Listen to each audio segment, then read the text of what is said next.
Quick question. If you had the chance to design your reincarnation avatar, which would you choose? An overpowered avatar with no room for growth, or a weak one with limitless potential?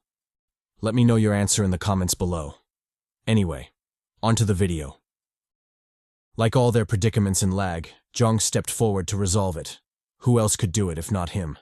Dwayne was too smooth-brained to handle such complex situations, and Kara couldn't even be trusted to keep her cheeks consistent, let alone deal with this. Thus, our boy wisely stepped up and sent out his skelly Chad to scout the way. The poor fellow was all too familiar with its expendable nature by now, so it quietly went forward. After walking for a bit, the fog completely consumed it, and it disappeared from the trio's view. Though they hadn't seen what happened, it didn't take a genius to guess the fucker was cooked, and most likely, it wouldn't be coming back. Jeong's action of recalling his shattered bones further confirmed this point. After mulling it over for a bit, Jeong decided to head inside solo. If the lightning fog was too much for the skelly Chad to endure, then it fell on him to stake it out. Obviously, the duo opposed this idea. They deemed it too dangerous, and instead suggested finding a different route to test out. But Jeong rejected their proposal. First of all, he had the lightning skill, and with its effect, he might be able to endure the lightning storm in the fog. Secondly, who's to say the door they'd been looking for wasn't in the fog? Wouldn't it be stupid if they detoured around it only to fuck themselves in the process? No matter the case, this was something he had to do. Kara understood his reasons, but she couldn't help but raise her concerns. She was truly getting a bad feeling from the fog. She confessed that her feelings had never been wrong. Ever since she was a kid, she'd always had a sixth sense about such things, and more often than not, she would be right. In fact, the tragic mystery of her disappearing cheeks had been foreseen by her, and she also knew things would change for the better soon. Jeong gently patted her head to reassure her. He told her not to worry too much. He'd be fine. He was Jeong motherfucking Hyeok.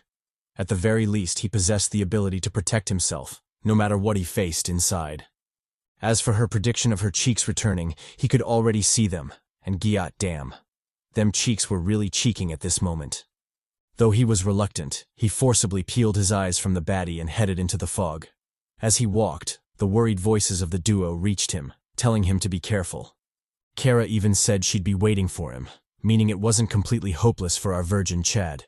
If things aligned for him, then he might just get some cheeks in the future. Fingers crossed. Speaking of the baddie, she worriedly asked Dwayne if Jeong would be alright. Dwayne reassured her. If it was Jeong, then he was sure he'd be okay. The dude was just built different, and he doubted anything would stop him. As the two conversed, the scene switched to Jeong, the subject of Dwayne's glaze. Just like he'd expected, Jeong hadn't faced any difficulties yet, and the task was more like a leisurely walk to him at this point. However, whether or not that would continue to be the case was unclear. Jeong had the electric man and pain relief passive skills, so he was confident he could endure the lightning storm somehow. But for how long, even he didn't know. Well, he was going to give it his all anyway, so there wasn't much point in overthinking it. He immediately braced for impact, letting the lightning storm consume him soon after. When the storm struck, all of Jeong's past bravado completely disappeared. He wailed like a little bitch, forced onto his knees almost immediately. Whatever pain he thought he'd feel, this was way worse. In fact, it was so bad Jeong started to doubt L.A.G. Was this because he had a baddie and some glossy cheeks waiting for him? Because who else but the hating author would punish him to this degree? Well, even if it was him, this alone couldn't shake his resolve. He immediately exerted himself, slowly rising to his feet. Because of his passive skills, his body was slowly but surely adapting to the storm, and it wouldn't be long until he conquered it. And so, with that in mind, Jeong slowly walked forward, delving deeper and deeper into the fog. After seemingly an eternity of pain, he finally walked out of the fog, finding himself on the opposite side of the hall. The first thing he did was assess his situation, and to his shock, he realized that he'd powered up. Because of his electric man skill, the storm was like a supercharger to him. It further buffed his abilities, giving him unprecedented power. The only shame was that the buff was temporary, and he could only use it once before it completely disappeared. Even so, this was still a significant advantage, and Jeong couldn't help but feel more reassured about his incoming scout. After walking for a bit, a noteworthy change finally appeared before Jeong. It was another door, similar to the one that brought them to that section of the labyrinth. He wasted no time, instantly entering through the door. What met him was another dark hallway, this one way darker than the last. In the depths of the shadows, several obscured figures reigned, quietly whispering amongst themselves. Jeong immediately went on high alert. He activated his owl eyes, finally getting a clear view of the room. All around him were those weird naked freaks, the same nudist bastards as Derek, chest to nuts. As he noticed them, the nudist colony also noticed Jeong, and their whispers instantly shifted to discussing him. They brought up the fact that Jeong had managed to arrive there while still intact. Evidently, he had a lightning skill to deal with the fog lightning storm. But so what? He was still going to die there, and there wasn't much he could do about it. The leader of the nudists initiated contact. She asked Jeong why he was staying quiet even after seeing them, but Jeong ignored her. He instead focused on what the nudists had been whispering about. From their short discussion, he deduced that the reason the bastards were charred black was because of the lightning storm. As for what the exact details were, he still had no idea. He then asked his own question, inquiring whether he'd find the Minotaurus if he proceeded forward. The black-faced motherfuckers collectively laughed at his question, finding it hilarious. Their leader, Glenn Ryder, responded to Jeong's question. She told him that the boss's room was indeed ahead, but whether or not he'd find the boss inside the room was unknown. Jeong nodded to her reply before asking another question. Were they still human? Glenn responded rather smugly. Of course they were human. It's just that they were an evolved species of humans. They were faster, stronger, felt no pain, and most importantly, if you could overlook the black face, then they were naked walking fan service for all to enjoy. The only limitation, which wasn't actually a disadvantage in their books, was that they had an insatiable desire to consume flesh, specifically human flesh. So, him walking in there was like a lucky turn for them, almost like he'd personally delivered himself to be devoured. Jeong snickered at her comment before replying. First of all, if there was anyone who was lucky, then it had to be him and the homies watching this video. Because how often would they get a chance to see some anime boobies and nippies? And secondly, it seemed she didn't know who he was. He was the big dog, MILF hunting, Jeong motherfucking Hyeok. The only thing he came to deliver was their deaths. Glenn said bet to his bold words before commanding the nudist colony to attack. And as expected from these barbaric fuckers, they were all cheeks out as they charged at our boy. Jeong responded in kind. He immediately activated his limitation form, urging the bastards to come at him.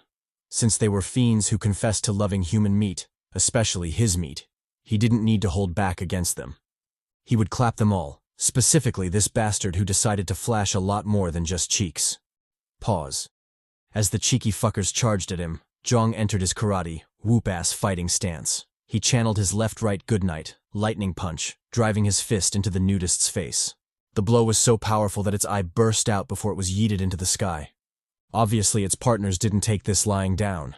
They charged at Jeong from the left, the right, and even from above, successfully completing a three-way pincer attack. But Jeong wasn't flustered. He gathered his energy before shooting it all out, sinking the entire room into his lightning domain. Wherever the bolt struck, chaos reigned, zapping the living shit out of the nudists. However, despite the CHADY display, the bastards weren't that easy to deal with. Only a single nudist suffered lethal damage, while the rest just tanked it. Even though they'd be dazed for a while, it wouldn't affect the general battle much. Jeong immediately noticed this and went on high alert. He identified the black color on the nudist's skin as the true cause of their survival. From his analysis, the color wasn't just a convenient effect for the author to hide the good stuff. It also served as an insulator, protecting the naked folk from lightning. Since things had turned out like that, Jeong instantly changed his fighting style. He switched to the in-your-face bitch slap and cheek slash, instead of ranged lightning strikes. With the choice made, Jeong immediately acted on it. He sidekicked the hell out of the first nudist, sending it flying like a broken kite. One of the nudists capitalized on this moment to launch a sneak attack, but Jeong easily dodged that sly hoe. He responded with a vertical slash, aiming straight for its skull. Though the attack landed and dealt significant damage, it was still pointless, because the bastard had purposely sacrificed its arm, saving its life and stalling Jeong in the process. If he continued to fight at this tempo, he'd soon be swarmed and jumped. His defeat wouldn't be surprising afterward.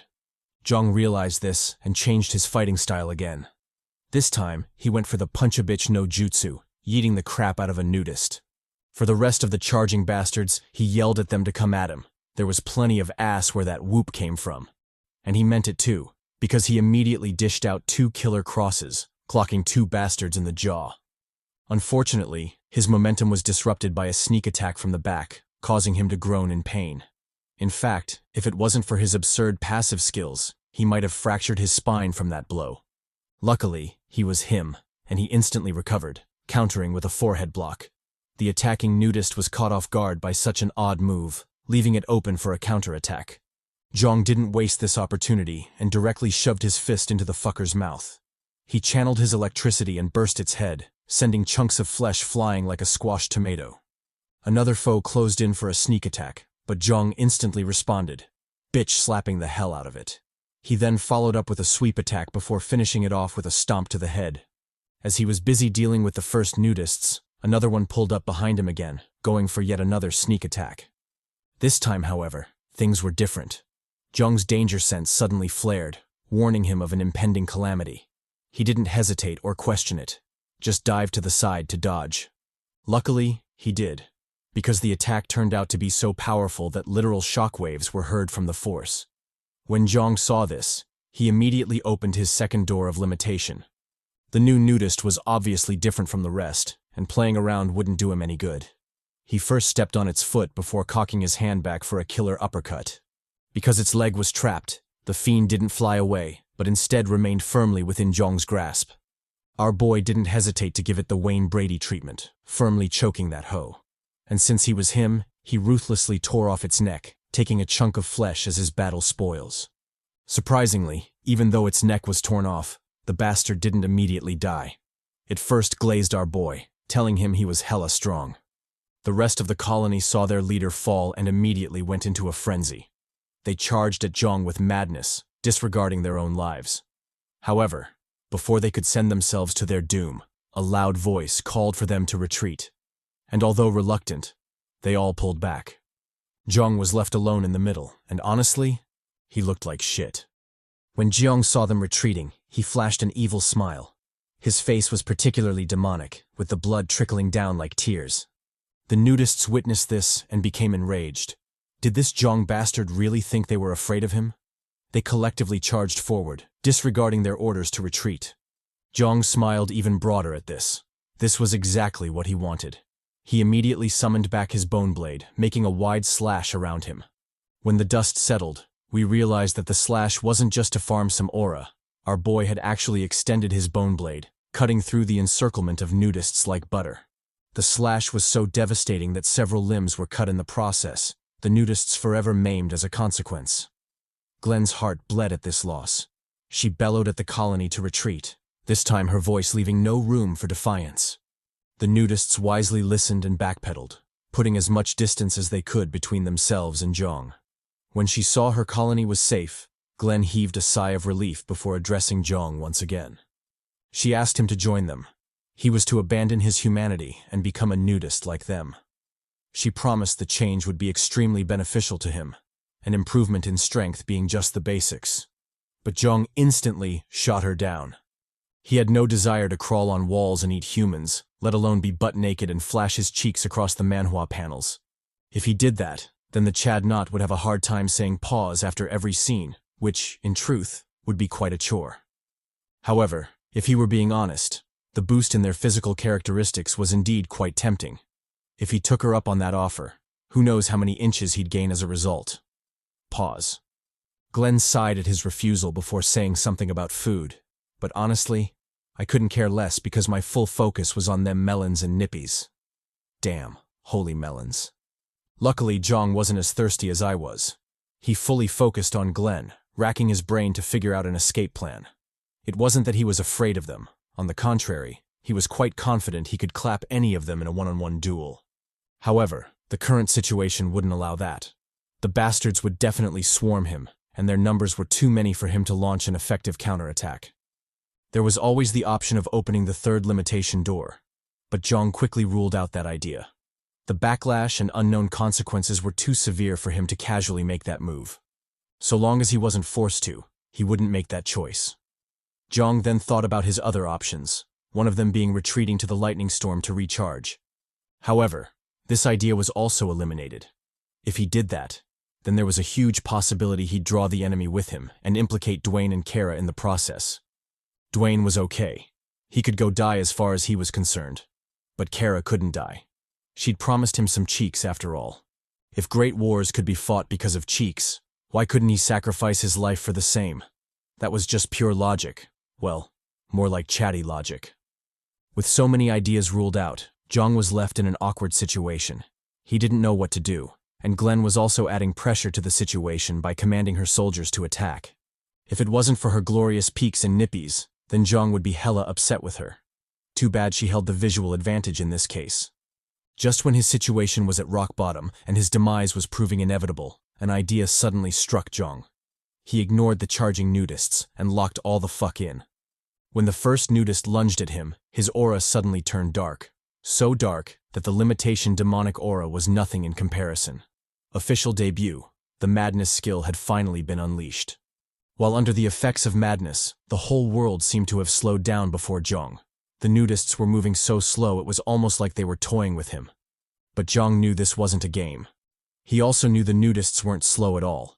It was his speed that was ridiculously fast. In fact, he was so fast that bitch slapping and Brady choking the nudists wouldn't be a challenge to him. With this realization, Jeong immediately started his counterattack. He first grabbed the leading nudist, breaking its arm in the process. He then grabbed its face, flashed a sadistic smile, before ripping that fucker clean off. Just when I thought he couldn't get more savage, Jeong actually threw the face, yeeting another nudist in the face with it. He followed up with a lunge before karate chopping the shit out of the second nudist. Under the might of his blow, the poor fellow lost its eye, the bastard popping right off. A third nudist used that chance to strike back, kicking Jeong straight in the jaw. But Jeong easily tanked that shit, launching his counterattack immediately after. He grabbed the fool's leg before punching straight through its skull. Yes, I shit you not. Our boy straight up punched through a skull. Talk about aura. The rest of the nudists saw this and doubled their assault. It was obvious how livid they were. But again, Jeong wasn't flustered. He simply grabbed his third victim and threw it at them, playing a real-life version of whack-a-bitch, whack-a-mole. Unfortunately, his long session of aura farming finally came to an end with Glenn's ambush. And just like her name, she rode that heel deep into Jeong's spine.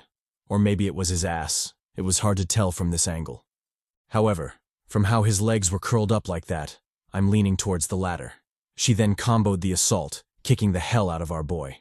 Jeong instantly found himself in quite a pathetic situation. Not only was his ass getting whooped, but he also couldn't get an opening to counterattack, meaning this ass whooping was going to last for a while. But even if that was the case, it wasn't like he was completely helpless. Though Glenn's speed was absurdly high, so high that he couldn't quite keep up, he could still follow her movements with his eyes. If he used that fact and predicted her actions, then it wasn't hard to counter. Just like this. Gotcha, bitch. He grabbed hold of Glenn, scaring the shit out of the latter. With his sadistic smile still radiating, Jeong tightened his grip, breaking Glenn's arm like a twig. The overwhelming pain sent the black baddie into a frenzy. She responded with an upper kick, clocking Jeong straight in the jaw. But our boy didn't relent. He exerted more force, yanking Glenn's arm from her body. Before the baddie could scream, Jeong clasped her mouth, then her face, before lifting her into the air. Through CHADY dominance, he slammed that hoe into the ground, crushing the whole floor in the process. Jeong smiled at this massacre, but deep down, he was hella anxious. This wasn't him. He'd completely lost himself to the skill, and currently, even his body wasn't under his control.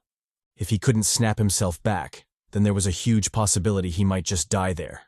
Damn it, L.A.G, just how many traps do you have? As Jeong was still cursing the hellish game, his hand instinctively pressed harder on Glenn's neck, firmly choking that hoe. And contrary to what I was expecting, the bitch actually died, leaving behind her soul and, of course, a quick peek at them cheeks. Jeong sighed regretfully at the concealing paint before shifting his focus to the rest of the nudists. If the Chads watching couldn't get a clear view of Glenn's plot, then he might as well compensate them by clapping some nudists' cheeks. Luckily, the bastards had fallen into chaos after losing their leader, so stomping on them wouldn't be much of a challenge to him. He immediately acted on this, charging forward with the momentum of a crazed beast. The first to feel his wrath was nudist number, who gives a fuck, who instantly got cleaved in half, his innards scattered across the labyrinth floor. Jeong then pounced on the second and third nudists, decapitating one and ripping the throat of the other. He then turned to the next nudist, digging his claws into its guts and pulling out its innards. When even that wasn't enough to satiate his frenzy, he lunged at the next nudist, ripping out its tongue. Just like a crazed fiend, Jeong continued his massacre, blood and flesh chunks continuously littering the ground. When the last of the nudists fell, he raised his head and roared, venting out the darkest of his carnage desires. All around him were the mangled corpses of the nudists, most of them maimed beyond recognition, and the culprit for this massacre just stood there, idly enjoying the bloodshed. You might be fooled into thinking he was contemplating his actions, but in truth, he'd already forgotten about them. Instead, he focused on how he could effectively use the souls. Though it was sad they'd been killed and forgotten so easily, this was L.A.G. Expecting compassion from this hell was pure lunacy.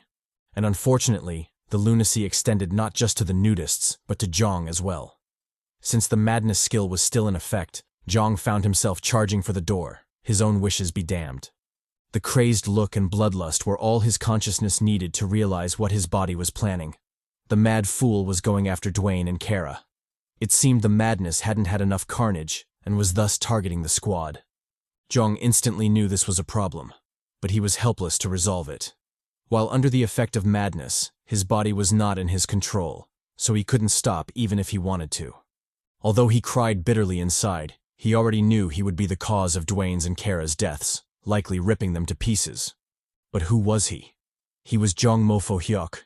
How could he give up so easily? How could he lose to a mediocre skill? He immediately locked in, wrestling for control of his legs. With that as a foundation, Jeong controlled his lower body, finally putting an end to his charge.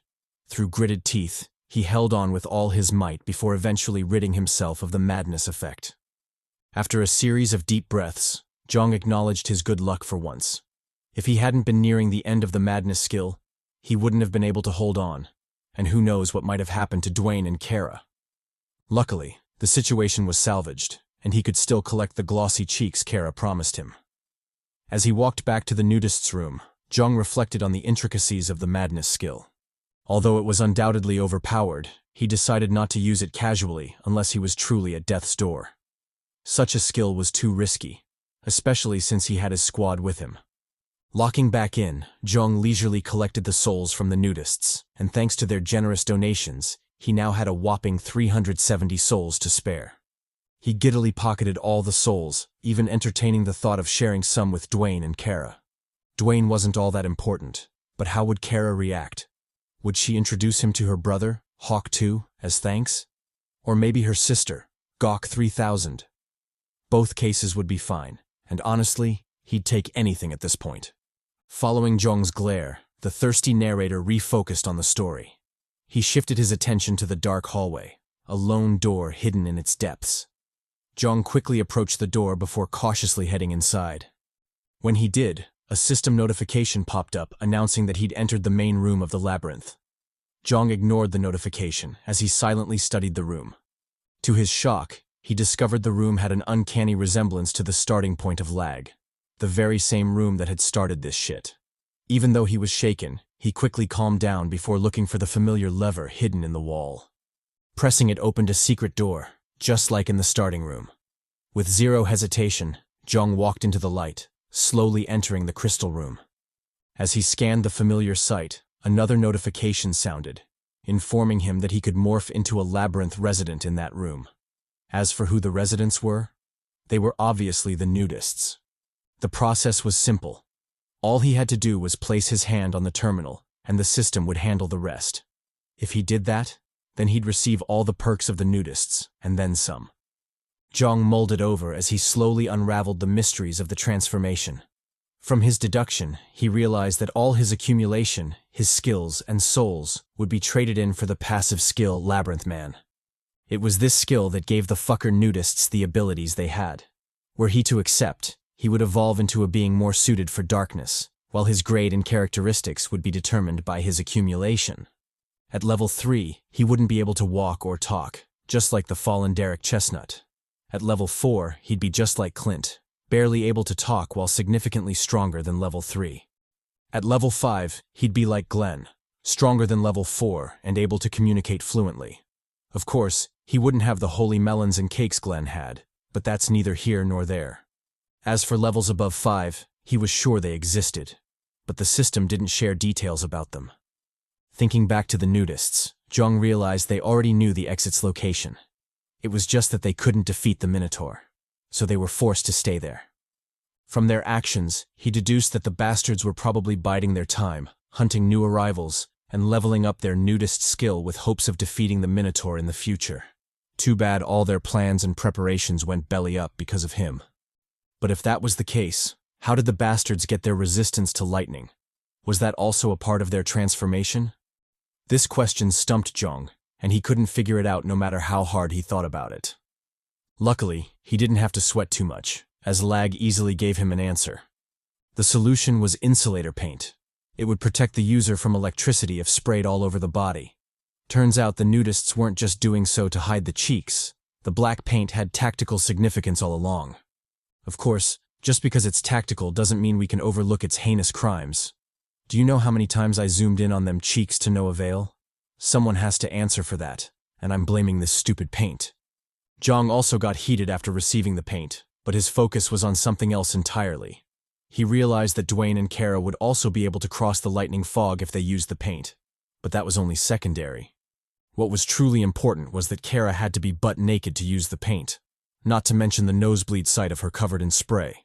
If things turned out well, both he and the homies watching this might just get the feast of a lifetime. Itadakimasu. With that glorious view in mind, Jeong resolutely headed back. How could he afford to waste time at such an important moment? He quickly left the crystal room, running back to the oblivious Kara. As he ran, he reflected on his journey in L.A.G so far. Initially, his goal was to survive and escape L.A.G, but things were different now. Not only did he want to escape, he also wanted to bring Kara and Dwayne with him. Escaping alone wasn't enough for him anymore. He wanted to save the duo and get the hell out of there together. Sure, it was going to be hard as fuck, but he was Jeong motherfucking Hyeok. He'd make it work somehow. Just as he was in high spirits, L.A.G spawned in to remind him what kind of place this was. It was hell, and such bitchy ideas wouldn't be tolerated. Before him was a ruined and bloody battlefield, an obvious indication that some shit had definitely happened to the duo. Jeong's heart sank at the sight, and he couldn't help but yell out Kara's name. Damn it, L.A.G. If something happens to her before he collects his owed cheeks, I won't forgive you. Jeong ignored the narrator's pointless banter and rushed forward. As far as he was concerned, Not's thirsty behavior came second. What was truly important was finding his crew. He looked around the room, calling out Dwayne and Kara's names, but what answered him were mere echoes. The duo was nowhere to be seen. An overwhelming feeling of anger and panic assaulted Jeong, and he couldn't help but punch the ground to vent his emotions. Damn it. What was this development? He'd just vowed to escape with the duo. Was he going to fail even before he started? What kind of shit luck was this? He didn't know who or what was responsible for this, whether they were a group or a solo unit. But one thing was for certain. He would kill them all. He would make sure they regretted ever laying their dirty hands on his crew, especially his baddie, Kara. Damn it. He hadn't even held her hand yet. Was he really destined to die a tragic virgin in this game? He hoped the fuck not. Calming his wild heart, Jeong quickly used a skill to regain his composure. I would have mentioned the exact name of the skill, but I'm pretty sure it's not self-composure, as mentioned in the translation. In fact, I'm so confident I could bet my left nut and Dwayne's right titty that it's not that. The translators are just doing whatever they want at this point. Anyway, after using the definitely not self-composure skill, Jeong finally regained some clarity. This wasn't the time to lose himself in rage. It would only blind him and cause him to make mistakes. He needed to be calm. Only then would he be able to pick up the duo's trail and save them, if it was possible. With that in mind, Jeong quickly scanned the battlefield, doing his best to scour every inch of it. Thanks to his attention to detail, he quickly found valuable clues to pursue. One of them was smoke from Kara's fire skill. Another was wreckage from Dwayne's roar skill. Both were still fresh, so the duo must have left just recently. From the traces and the other clues, the signs pointed to them retreating into the lightning fog. However, if that was true, then things didn't bode well for them. Ignoring the ever-deepening pit in his gut, Jeong continued his investigation into the lightning fog. After a bit of tracking, he found the duo's traces, but they disappeared just as quickly as they appeared. With the limited info he had, there was no way of telling what had happened, but if the duo had been forced into the lightning without the paint to protect them, then their demise was proving all the more likely. Although it was sad to think about, there was indeed a high probability of that happening, so denying it was just pure ignorance. However, even if he was the most ignorant person alive, he decided to trust in the squad and ignore the clues. So what if the signs were clear? He was willing to bet his squad wouldn't die so easily. Forget Kara, because the mortality rate of baddies in L.A.G was horrendous. His hopes mainly lay in Dwayne. The giant unit was definitely him, so surviving shouldn't be a problem. And if he looked out for a brother and saved his baddie, then that would be even better. With renewed hope and a calmer heart, Jeong immediately returned to the crystal room. Since he was betting on his squad's survival, he had to do his part to survive as well. And the first thing was to clap the Minotaur. After finding and activating the hidden switch in the wall, Jeong watched calmly as the trapdoor activated, opening up a path to the boss room. Although he was itching for a glorious fight, he wasn't stupid. He also knew moving forward without Dwayne and Kara would be hella hard, so caution was necessary. The first thing he needed to do was calm himself and level up. Only then would he have a chance of survival. Thus, he quickly burned through his souls, leveling up a shit ton of skills. You can pause the video to get the exact details because ain't no way I'm reading all that shit. However, as compensation, feel free to imagine me nibbling on your ear. I'm sure that'll make the reading more pleasurable. You're welcome. After bawling the hell out and going on his leveling spree, Jeong successfully upgraded his skills, leaving only 7 souls as backup. With his preparations complete, he resolutely walked into the boss's room, ready to clap some Minotaur cheeks. However, as typical of L.A.G, things wouldn't be so simple. The moment he entered the room, the door immediately closed, blocking any routes for retreat. Not only that, he realized he wasn't the only person in the room. In fact, there were so many people, you'd think they were holding a party or something. Most of them were cool, with killer character designs, but some were just fucked up.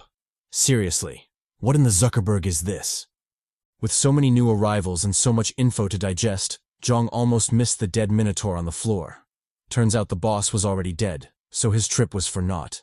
But if that was the case, how come the system hadn't announced the mission's completion? Was there still something cooking in the background, or was L.A.G up to its shenanigans again? Just as he was pondering this point, a figure broke out of the group and silently approached him. He called out to Jeong, yelling that he reeked of blood. This nosy bastard was Jeremy Stone, who, like his name, had them stony abs. His public attribute was an increase in his sense of smell, and currently, his highest skill level was 22. Jeremy went on to question Jeong, asking why he reeked of blood. In fact, his scent was even worse than his own, and he was already a certified lunatic. But Jeong didn't answer. Instead, he raised his vigilance.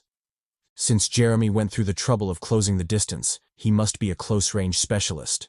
And adding that to his constant bullshit yapping, it was clear the bastard wanted some smoke. But to think he would so casually approach him alone. Just how confident was he in his skills? 2 more members broke out of the group, silently reinforcing Jeremy. One of them told him to cut his shit. This was L.A.G. Everyone reeked of blood in that hell. But Jeremy was adamant. He insisted that Jeong's stench was on another level. In fact, it was almost like he'd soaked in a pool of blood before coming there. Not to mention his highest skill level, 30. That wasn't a number that could be reached by ordinary means. Without a doubt, this Jeong bastard was one hell of a freak. The lizard motherfucker took this chance to approach Jeong. He directly extended an invitation, asking Jeong to join them. The other reinforcement quickly rejected the idea. He explained that the group was already in chaos. Most of them were already trying to kill each other. Adding Jeong would only make things worse. Jeremy countered his argument, insisting that it would be fine. And if he was referring to the time he had almost killed him, then that was already in the past. He should go ahead and forget it. Hadn't he apologized enough already? The headband bastard became enraged by his nonchalant attitude. He called Jeremy a coward, a real scam to call a teammate. Jeremy told him to cut the bullshit. He then said some racist shit, but I'm in no mood to translate as bullshit. The two instantly became heated. charging toward each other soon after. Just as they were about to clash, a third person joined the fray, perfectly blocking the two. He chastised them for being reckless, especially since they had a troublesome guest before them. Jeong also studied this foe, noting that he was hella fast. To be able to move with such speed, the bastard must have an acceleration skill or something. But if that was the case, did the skill affect only his movements? Or could he dish out speedy thrusts like the Flash? Pause. After being stopped, Jeremy instantly became a diss buffet, dishing out disses like crazy. Everyone became victims of his strays, and the whole group descended into madness. The commotion continued until the lizard Zuckerberg called for them to shut it. He warned Jeremy to watch himself. There was a limit to his tolerance and generosity. Jeremy instantly cowered, apologizing soon after. His face might be troubling, but it seemed this lizard fucker was the real deal. The only maiden in the group spoke up at that time. She called the men a bunch of idiots. How could they argue with a possible enemy before them? She was Morgane Doublet, and I'm sure if she removed the mask, my schlong would doubled in an instant. Currently, her highest skill level was 26. Jeong watched the madness before dissing the group. They were really a mess. Well, even if they were a train wreck, it had nothing to do with him because there was no way in hell he'd join them anyway. Jeremy heard Jeong's condescension and immediately got heated. He mad-dogged Jeong, asking what gave him the confidence to speak so brazenly. Jeong told him to cut the chit-chat. If he wanted smoke, then they should get on with it. Jeremy responded with, "Bet." He indeed wanted that smoke. Jeong told him, "Cool." That was exactly what he wanted as well. He'd been feeling rather awful lately, and a target to vent his frustration on was exactly what he needed. Since Jeremy had so generously volunteered to get smoked, he'd graciously accept and tear that ass up. No homo, of course. Jeremy involuntarily took a step back at Jeong's words. He'd known L.A.G was a harsh place, but who would have thought his delicate ass would be at risk as well? If that was the direction of this fight, then he might as well stop. He'd leave that sort of thing to Diddy. Jeong smiled at his tense face. It was exactly as he thought. More often than not, the loudest people were the most cowardly. If Jeremy was really about that smoke, he wouldn't be talking so much. He would have attacked immediately. Talking meant he was a coward, and cowards tended to die quickly in L.A.G. The rest of the party heard his words and didn't dispute them. On one hand, they were really tired of this Jeremy bastard. On the other hand, they were wary of Jeong, and sacrificing Jeremy to probe his abilities was a worthwhile trade in their books. So what if Jeremy died? It had nothing to do with them. In fact, it would be better for them if he did. The only thing they required was for him to draw out Jeong's abilities before he bit the dust. Jeong eyed the group and immediately knew what they were thinking. But so what? Was Jeong Big Papi Hyeok so easy to manipulate? If these fools thought they'd get their way so easily, they were dreaming. He would wreck any schemes they had and kill anyone who dared stand in his way. But first, he should get rid of this Jeremy fucker because he was also getting tired of his nonsense yapping. He easily sidestepped Jeremy's stab, causing the latter's attack to miss pathetically. Jeremy didn't let up. He instead doubled his assault, sending a flurry of stabs at Jeong. Jeong read the attacks and nimbly dodged them all. Such puny attacks weren't a threat to him. He then changed the tempo, clocking Jeremy square in the jaw. The blow left Jeremy dazed, forcing him to activate his trump card. 2 more daggers flew from his pants, joining his offensive. But how could Jeong let him do as he pleased? He rapidly closed in, his fist coated in lightning. With a mighty punch, he tore through Jeremy's jaw, sending the latter flying.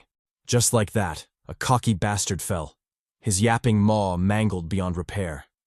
Jeong nonchalantly collected his soul before turning to the party. What would they do now? Would they fight, or nah? The group remained silent for a while before this creepy Zuckerberg fucker spoke up. He expressed his nonchalance at Jeremy's death, but that didn't mean they wouldn't do anything about it. Though they hated the fool, he was still part of their group, so revenge was definitely appropriate. However, that was only his opinion. The rest would decide for themselves through a vote. After a bit of back and forth, the group settled for a split decision. Half wanted to attack, while the rest wanted to retreat. Jeong told them not to think too much. They'd get clapped regardless. In fact, his hands were rated E for everyone, so they could all get it. If they were still hesitant, they should just gang up on him. He was down for whatever. Lizard Mark eyed him before frowning at his confidence. Since he was being that bold, it meant he was a monster, and such freaks weren't easy to kill. Even if it was possible, he didn't see the need to risk it for just Jeremy, so he wisely stepped back, dispelling any ideas of retaliation. As the two sides settled their dispute, the panel switched to the Minotaur. And just as we've grown to expect from L.A.G, some shit was brewing in the background. The corpse started to squirm before a bloody silhouette burst out from within. This sudden change caught everyone off guard, and they all collectively turned to face the new foe. Jeong, in particular, was getting a really bad feeling from the freak, a feeling that only amplified when he heard the bastard scream. No matter what it was, he knew shit was cooked, and it was about time he got his ass out of there. The new foe, the Burning Man, as the system called it, also studied the group, its eyes shining in amusement. It then locked in, its head setting ablaze. Before the group could react, the fiend lunged forward, grabbing Rushing Man by the face. The group gasped at the absurd speed before quickly backpedaling to save themselves. As for Rushing Man, he was left in the foe's hands, his head slowly setting ablaze. One team member rushed in to save him, stabbing Burning Man in the flank. Unfortunately, he was useless and got caught as well. Under the group's horrified gazes, the duo were killed, their heads reduced to cinders. And the worst part? They were completely helpless. They couldn't do shit to the fiend. Another team member charged forward, striking B-Man in the arm. Because of his bombing skill, the strike was actually effective, managing to sever its arm. But just like the last one, the fool was quickly yeeted, dying pathetically soon after. With 3 bodies to its name, Burning Man slowly walked forward, its domineering aura pressing down on the group. Jeong watched this, and the sickening feeling in his gut got more intense. He instinctively realized, fucking around at this point would instantly get him killed, especially since B-Man seemed to have absurd regeneration as well. No matter the case, now was the time to lock in. He couldn't afford to be careless. With that in mind, he called out to Lizard Mark, inquiring if he had some healing potions. The weird fool replied that he had some. But why was he asking? Jeong replied that it was obvious. He was going to clap some Burning Man cheeks. If the lizard could give him the potions, then he would help them kill the boss. If not, then they would all die there. The choice was up to him. Oh, and before he decided, he should know. He had some glossy cheeks waiting for him, so he better not fuck around. Pause. Jeong continued to urge, or rather, extort, the group. He told them to hand over their health potions, otherwise, he wouldn't move an inch even if the B-Man clapped them all. They might not have realized this, but the Burning Man hadn't looked at him since it appeared. His guess was that it was focused on the group that killed the Minotaur, so he should be safe until it killed them all. Lizard heard his analysis and frowned slightly. Now that he thought about it, there was indeed some truth to Jeong Bastard's words. But did they really have to give up their potions? Just as he was struggling with the choice, another member of the group stepped up. He cockily told Jeong to step back. He didn't need help from a petty bastard like him. Jeong told him to do as he pleased. He wouldn't care either way, even if the Burning Man tenderized his black ass. The black pirate told him, bet, he didn't need his help or concern anyway. He would solo the B-Man, so Jeong better stand back and watch. Saying so, he decisively dashed forward, activating a skill in the process. The skill was the fire resistance skill, so the fool had great confidence against the boss. He connected a right jab, sending the foe reeling. Just as he was about to celebrate his victory, the tables suddenly turned, catching him completely off guard. The Burning Man abruptly counterattacked, setting his arm ablaze. The cocky fool cried out in pain, horrified by the sudden change. But before he could piece together what the hell was going on, the B-Man pressed the attack, grabbing him by the head. Under the group's stunned gazes, the Burning Man tore off his head, incinerating it soon after. Jeong watched this passively before directing his focus to the surviving duo. He told them to make up their minds, lest they end up like Black Pirate. If they still insisted on stalling for time, then he'd abandon them, and he wouldn't help even if they begged him. Lizard considered his request before calling out to Morgane. He instructed her to hand over her potion, and although she was unwilling, she had no choice but to comply. Following her action, he also handed over his health potion, completing their side of the deal. Jeong received the items and couldn't help but smile. With the two serving as reassurance, he was free to crush out. Although he had no idea how bad things would get after he used madness and limitation, at the very least his life wouldn't be in danger. Thus, his frown gradually eased. Lizard saw his relaxed demeanor and threatened immediately. If he couldn't kill the boss, even after extorting them, then he'd forget everything and kill him instead. Jeong told him not to get ahead of himself. He couldn't kill him even if he tried, and besides, if he failed to kill the boss, then both of them would definitely die. So what's the point of threatening him? He encouraged them to stay still and watch as he saved their pitiful asses. With those words, Jeong immediately locked in.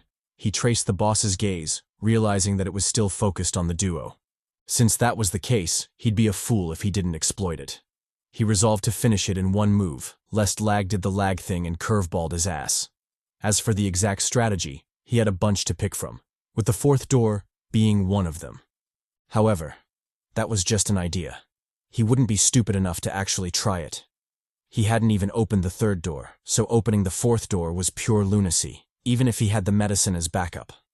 Speaking of the third door, he decided to give it a spin, and boy, was it OP. His aura suddenly radiated, suppressing the entire room. Jeong felt the power and couldn't help but gasp in surprise.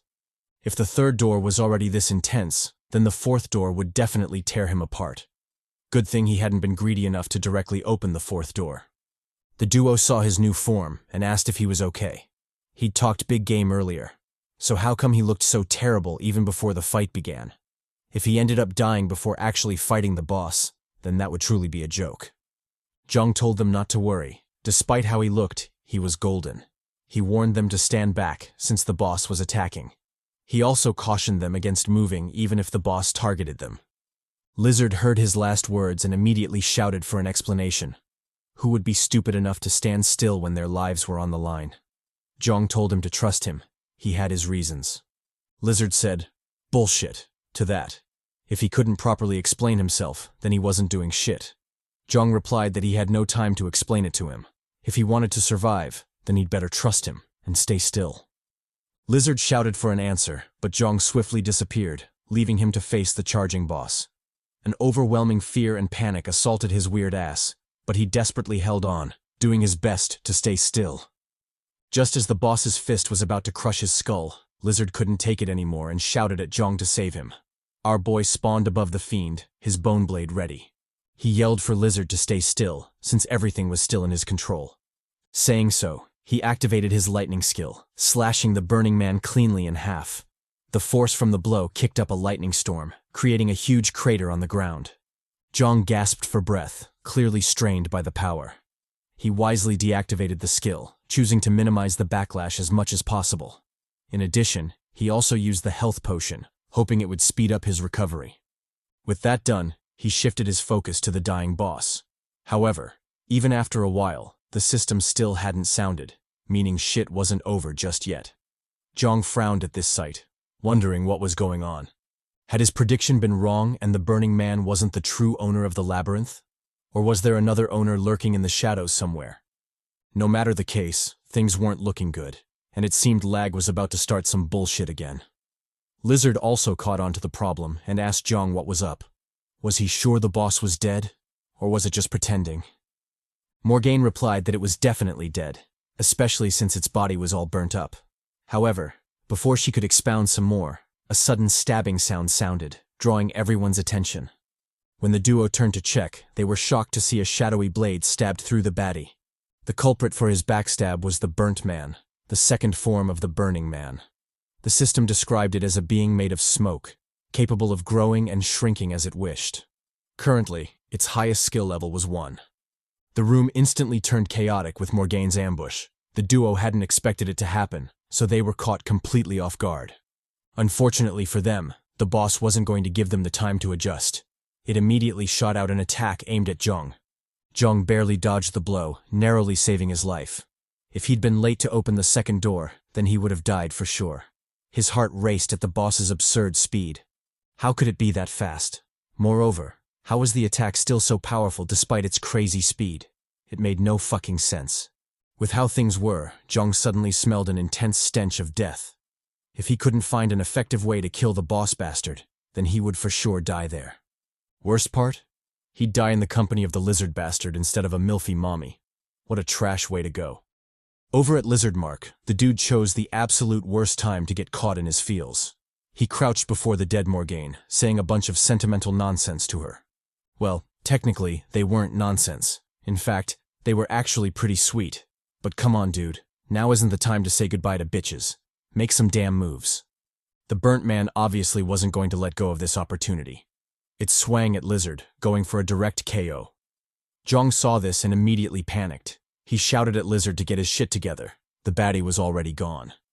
Before he could convince the freak, the strike from B-Man landed, yeeting the absolute shit out of Morgane's corpse. As for Lizard, he'd narrowly escaped the attack, relying on some weird ass-pull move. The boss became more enraged after missing its attack. It decisively went all in, unleashing a flurry of strikes at Lizard. However, the ugly fool was still under the protection of plot armor, so he easily evaded the blows. As he ran, the scaly bastard took the chance to self-glaze a bit, flexing that he wouldn't die so easily. So what if the B-Man spanked his baddie? He'd make sure to get his revenge. In fact, his revenge arc would begin right now. He decisively lunged at the boss, his new skill on full display. Contrary to the lizard or salamander skills you might have expected, the fool actually had a cat skill, specifically, cat dance skill. The skill enabled fast and consecutive attacks and also buffed his physical abilities, so it wasn't that booty of a skill. Actually, it was pretty handy against the boss because it perfectly countered its incorporeal form. Every swing of Lizard's claws did fatal damage to the boss, dispersing its body bit by bit. Jeong saw this and immediately developed a battle strategy against the boss. If they could bombard it with quick, conservative attacks, then there was a chance they could win this fight easily. However, as expected of L.A.G, shit wouldn't go so easily. The boss suddenly switched up its fighting style, catching the duo off guard. Lizard was the first to feel this change, with a stab aimed at his head. Luckily, the weird fool was as nimble as a cat, allowing him to narrowly dodge the assault. Following his backflip, Lizard landed on the labyrinth wall before shooting back at the boss. The two continued their intense tango as the homie Jeong watched on from the sidelines. After observing for a while, Jeong gathered enough information to confidently join the fight. He first activated a movement technique, allowing him to glide seamlessly across the battlefield. He then summoned his bone blade before morphing it into a glaive. With the new weapon in tow, Jeong unleashed a flurry of stabs on the boss, slowly dispersing its body. On the other side, Lizard also joined the offensive, trapping the fiend in a pincer attack. Under the duo's relentless barrage, the boss finally scattered, leaving behind a faint shadow of itself. Jeong eyed the thin shadow and immediately frowned. Under normal circumstances, this would have been the time to receive the mission clear notification. But since nothing happened, it was safe to assume L.A.G was back at it again. He immediately locked in, ready for whatever shit would pop off. And as expected, the boss suddenly underwent a bizarre transformation, scaring the shit out of the duo. They rapidly backpedaled, moving away from the cluster of darkness that was the boss. However, halfway through the retreat, Lizard suddenly lost his damn mind and instead charged at the boss. He shouted a bunch of war cry bullshit, but honestly, I stopped listening because I knew this motherfucker was cooked. Jeong also felt the same way, so he silently watched on from the sidelines. And true to our prediction, just as Lizard was about to strike the boss, a new change occurred, leaving the fool in a perilous situation. Jeong picked up on this and shouted a warning to Lizard. Unfortunately, it was too late, and the die was already cast. When Lizard's attack landed, his eyes involuntarily widened, and an overwhelming feeling of dread assaulted him. He hadn't felt any feedback from his strike, meaning he hadn't hit the boss, but opened himself up for a brutal counterattack instead. Obviously, the boss wouldn't let go of such a prime opportunity. It instantly extended its shadowy tentacles, wrapping Lizard up in a cocoon of darkness. The cocoon then constricted before it slowly and painfully squeezed Lizard to death. With one final ghastly cry, the weird fool burst open like a ripe tomato, sputtering his blood across the labyrinth floor.